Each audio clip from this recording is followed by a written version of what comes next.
যিনি নোবেল বিজয়ের মধ্য দিয়ে বাংলাদেশের মানুষের কাছে একজন প্রিয় পাত্র হিসেবে পরিচিতি লাভ করেছেন, সারা বিশ্বে আন্তর্জাতিকভাবে তিনি একজন সম্মানিত ব্যক্তি। এই ব্যক্তিকে আওয়ামী লীগ ক্ষমতাধীন সময়ে শেখ হাসিনা ব্যক্তিগতভাবে আক্রমণ করে তার যে সম্মান মর্যাদা, সেই মর্যাদাকে হানি করার বারবার চেষ্টা করেছে। বাংলাদেশের জনগণ কিন্তু ডক্টর মোহাম্মদ ইউনূসের পক্ষে ছিল।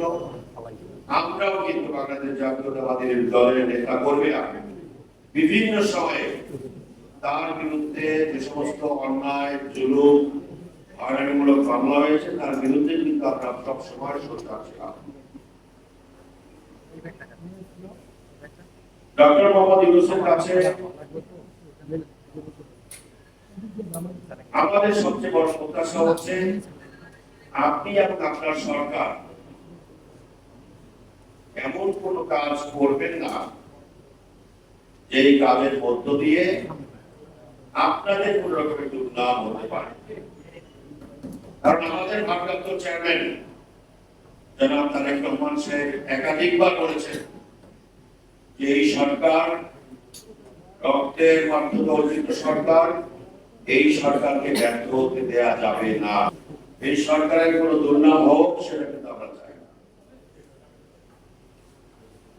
আমরা কিন্তু প্রত্যাশা করেছিলাম 1.5 মাস সময় আপনারা দেশনেত্রী বেগম খালেদা জিয়াকে প্রথম বৈঠকেই তাকে মুক্তি দেওয়ার সিদ্ধান্ত গ্রহণ করেছেন। আমরা অনেক আনন্দিত হয়েছি, দেশবাসী কিন্তু অনেক আনন্দিত হয়েছে। কিন্তু বেগম খালেদা জিয়ার মামলাগুলো এতদিন পর্যন্ত থাকবে এটা কিন্তু আমরা প্রত্যাশা করি নাই। জনাব তারেক রহমান সাহেব যেই বৈষম্যের কথা বলা হয়েছে, সবচেয়ে বেশি বৈষম্যের শিকার হয়েছে এই দেশের জিয়া পরিবার। বৈষম্যের শিকার হয়েছেন বেগম খালেদা জিয়া, বৈষম্যের শিকার হয়েছেন জনাব তারেক রহমান। 17.5 বছর বৈষম্য শিকার হওয়ার পরও এখনো তারেক রহমান সাহেবের মামলাগুলো প্রত্যাহারের কোনো উদ্যোগ নেওয়া হয় নাই। এটাও কিন্তু জনগণের প্রত্যাশার মধ্যে পড়ে। সংস্কারের কথা বলছেন, সকল সংস্কার কিন্তু ইচ্ছা করলে 2 মাস, 3 মাস, 6 মাসের মধ্যে করা যায় না। সংস্কারের নাম করে যদি সরকারের মেয়াদ বৃদ্ধি হতে থাকে, সেই অন্তর্বর্তীকালীন সরকারও কিন্তু প্রশ্নের মুখোমুখি হতে পারে।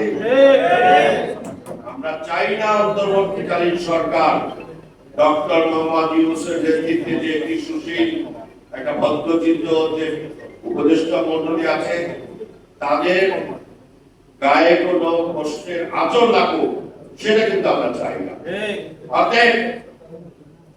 তাদের কাছে প্রত্যাশা ছিল শেখ হাসিনা ভারতে গিয়েছে, তার পাসপোর্ট বাতিল হয়েছে, ভারত থেকে বহু আসামি বাংলাদেশে ধরে এনে তারপর বিচার করা হয়, প্রতি দেশে রয়েছে, তাদেরকে আমাদের দেশের নিয়ম অনুযায়ী তাদেরকে অনতি বিলম্বে এই দেশে ফিরিয়ে এনে শাস্তির মুখোমুখি করতে হবে। সেটা আমাদের প্রথম পদক্ষেপ নেওয়া উচিত। আমি কথা বাড়াতে চাই না। সবচেয়ে বড় কথা হচ্ছে দীর্ঘদিন যাবৎ বাংলাদেশে মানুষ ভোট দিতে পারে না।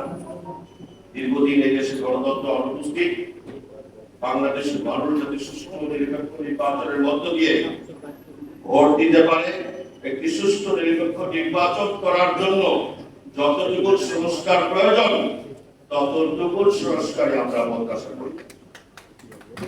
এর বাইরে ওই সংস্কারের জন্য যা প্রয়োজন তার বাইরে যদি কোনো কিছু করতে চান তাহলে জনগণের পালস বুঝে